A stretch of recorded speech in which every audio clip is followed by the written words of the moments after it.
ինձ համար ճիշտ ասած շատ տարօրինակ է, ես հասկանում եմ ինչն է պատճառը, եւ չեմ ուզում որևէ մեկի հասցեին վատ բան ասել,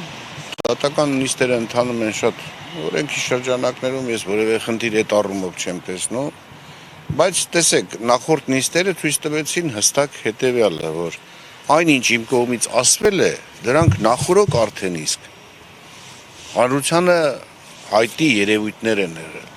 Պատահական չէր, որ անցած նիստում, երբ որ կանչել էին անձնագրայինի պետի,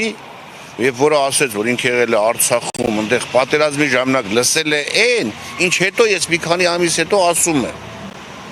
Ինչի այդ մարդին օրինակ անձնագրայինի պետ է, լսել է ինչ-որ մարդկանցից, չէ՞, մարդը այնտեղ ընդ ես մի քանի անգամ հարցը տվեցի։ Ինքը հաստատեց, որ այո տեսել է։ Կա գրավոր դիմում Փաշինյանի անվամբ, որտեղ էլի ինչ-որ քաղաքացի հայտնում է այդ մասին, որ անձնագրերի մասին, որը իմ հետ կապ չունի, իրան հարցնում են, որ դու ճանաչում ես Իսագուլյանին, ինքը ասում է, որ չի ճանաչում, չի տեսել, ինքը դա իմացել է ուրիշներից, որը էլի ինձանից շուտ է եղել։ Հիմա նույն հարցը ես եմ բարձրացրել, հանկարծ պարոն Քյարամյանը որոշեց, որ այդ հարցով պիտի ուրեմն քրեական վարույթ նախաձեռնեն իմ նկատմամբ։ Նույնն է Կարապետյանը։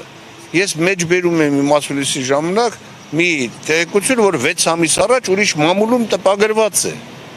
Այդ մամուլը ոչինչ, բայց ինձ հանկարծ ուրեմն էլի քրեական վարույթ են նախաձեռնում։ Սա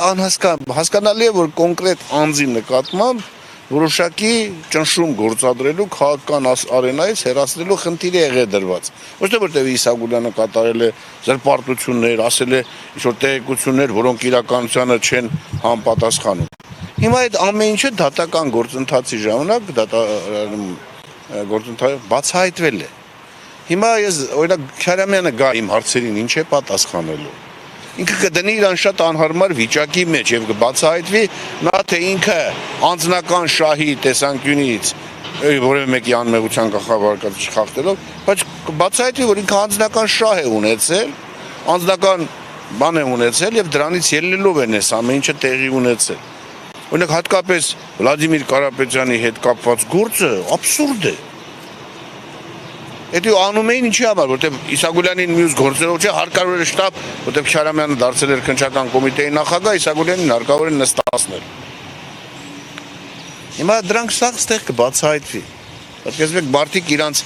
դեմքը բացվելուց, իրանց դիմակազերծելուց են վախենում, Ասիան պետք է գա, ինչ է, Ասիային հայցով մենք այդ նույն հարցերը, հիմա պատկերացրեք այդ նույն հարցերը ստեղ Ասիա Խաչատրյանին տրվի։ Ինչ է պատասխանելու։ Դա համար ես կարծում եմ իրանք շատ ավելի խելոք գտնվեին, եթե ի սկզբանե այս մեղադրանքները ոնց են անում հետ վերցնեին եւ իսկապես ոչ այս դատախազներին դնեին անհարմար վիճակի մեջ, ոչ դատարանին, ոչ էլ մեզ համար անհարմարություններ ստեղծեին։ Հասկանում պետությունը ինչքան միջոցներ ծախսեց, այս աբսուրդ, հա, ոչինչ իրանից չներկայացնող դատավարության վրա։ Ինչքան մարդկանց ժամանակ խլեց, ինչքան մարդկանց բարոյական, հոգեբանական տարբեր ազդեցություններ, հա։ Ես կարծում եմ, որ հարկավոր է, որ մենք հասնենք նրան, որ այս կարգի գործեր երբևէ չնախաձեռնվել ու դրանք առավել եւս դատարան չհասնեն։ Ամոթ է, իսկապես ամոթ է։ Ես ինքս վատ եմ զգում, այդ դատախազները մարդիկ իրանք էլ ես կարծում եմ գտնվում են դատավորը հասկանում եք ինքը իր ժամանակը ծախսում է, որ մի հատ Ասիա Խաչատրյանի մենք վերենք ուրեմն բանի հարցաքննության, որը տեսեք անհայտ է, չի երևում, չկա։ Ոչ միտեղ չեք կարողանում գտնել։ Հուսանք ամեն ինչ կավարտվի, հա, ոնց են ասում, բարի բանով եւ բանի ավարտվելա եւ մարդիկ բուղակի խնդրում եմ, մի ծանրաբեռնեք մեր դատախազներին, դատավորներին, հա, քննիչներին անիմաստ գործերով քրեական։ Շնորհակալություն։